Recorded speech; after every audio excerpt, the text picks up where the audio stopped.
Hey ladies, welcome back to your Stretch 10 program. This is going to be month 5. So we're going to be talking about lightning crotch, also called pubic symphysis dysfunction. So we're going to go get started. Today's going to be a little bit of stretching, a little bit of exercising, and hopefully get you feeling a little bit better. So first things first, we're going to start with our exercise ball or our chair.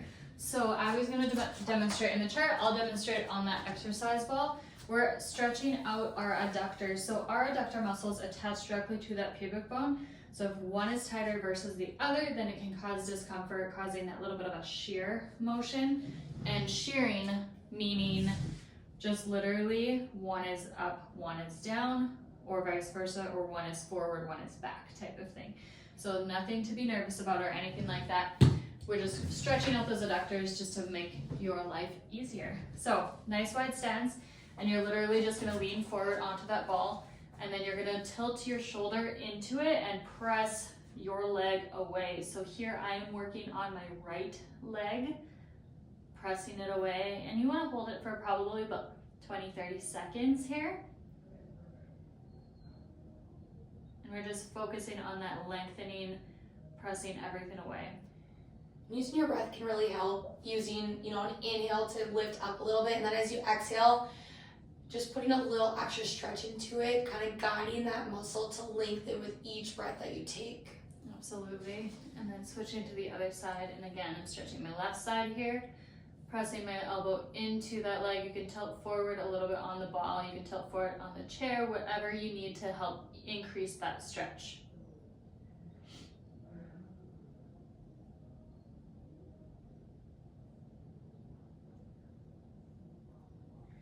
Amazing. And so, next exercise. After we go through some stretching, we really want to make sure we're targeting on strengthening all the muscles. So strengthening the glutes, strengthening the quads, the hamstrings, and then those adductor muscles. So we're going to be doing box squats. You do box squats all day long without even knowing, getting up from the couch, getting out of bed. So we're going to focus on really focusing on that form. So placing both feet in front of you can be on the exercise ball. If you are on the ball, I just encourage you to have someone around for a little bit of support in case you get a little wobbly side to side. Then you're just gonna squeeze your glutes, your butt muscles while you're sitting on, and then squeeze your inner thighs, and you're gonna stand all the way up. It's as simple as that. And we're gonna go through about 10 of those. So then you're gonna sit back down, make sure you have a ball underneath you. I'm just gonna do it without a ball here. So then squat back down. For a lot of women, a deep squat can hurt with that pubic symphysis. So the box squats allow you to get movement while not having to go as deep. Although Exactly. we do love deep squats in preparation for labor, but not quite there yet. So that's about 3 right here. We'll do about 7 more, lowering down. I would say as well, like if you are in the most excruciating pain for the SPD, lightning crotch, then I would use the chair definitely, because when you sit down on that chair, you can find that relaxation, let your pubic bone relax just a teeny bit before you re-engage those muscles. 2 more. Pretty sure I got my math right on that. We'll go 1 more here. All right. Amazing. That is it for the chair. No more need for that. Yeah. Wait, or do we want to keep the chair? 1 more. Let's keep one the more. chair. Yeah. You can use your exercise ball with this next one as well. So your choice, chair or exercise ball. All we're going to be doing is we're going to place our Pilates ball in between, and we're literally going to be squeezing inside. So your choice if you want to squeeze and hold for 20 seconds and then relax to fatigue those muscles, or you can continuously squeeze.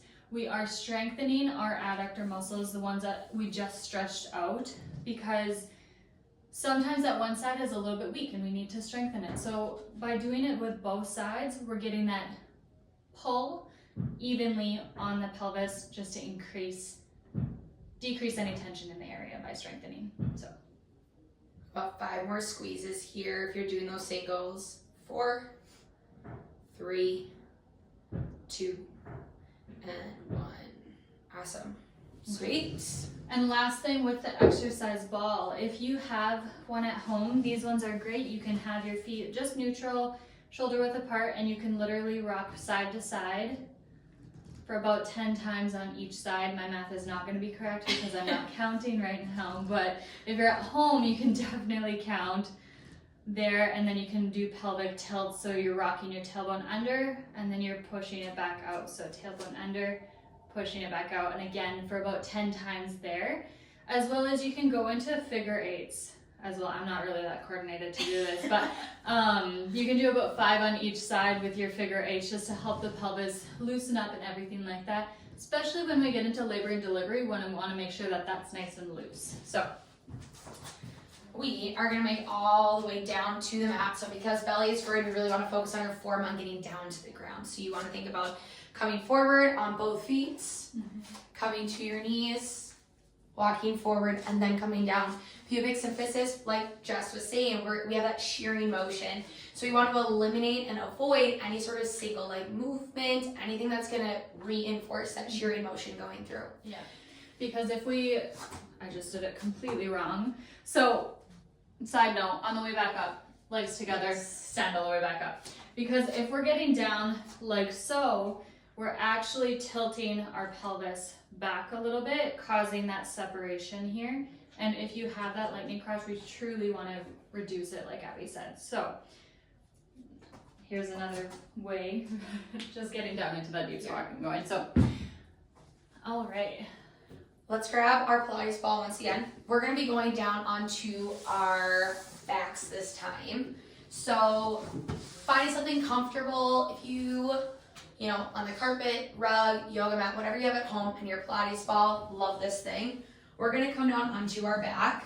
So ball is gonna come between your thighs again. This is really similar to what we were doing on the chair, but this time it's just on your back. So like we were saying earlier, we wanna target our glute muscles to help relieve some of that pain and really focus on a balanced pelvis. So with your glute bridge, your knees are up, you're planting your feet down, you're really just gonna squeeze your glutes and lift. So as you lift, squeeze your glutes, squeeze the ball together, hold, and lower back down. We're gonna go through 9 more of those, so it's 10 reps in total, continuously squeezing the ball.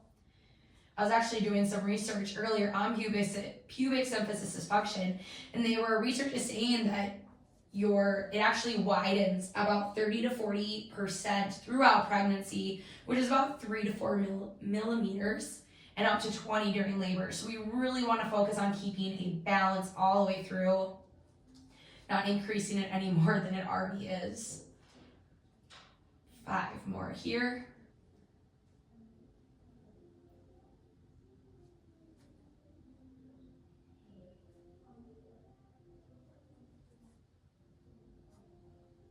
Two more. Jess, we might have to skip our workout at noon.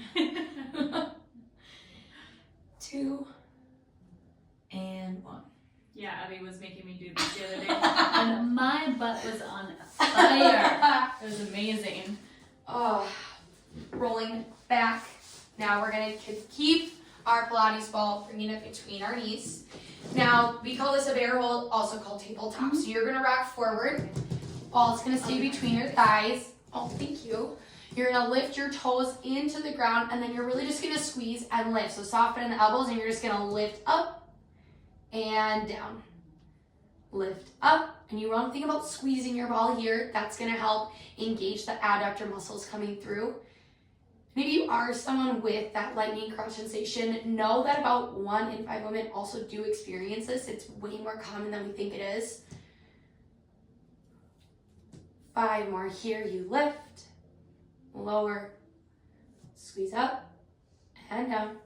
And if this isn't suiting you, feel free not to do it. We don't want anything to cause any more pain than it's already in. 2 more here. And last one.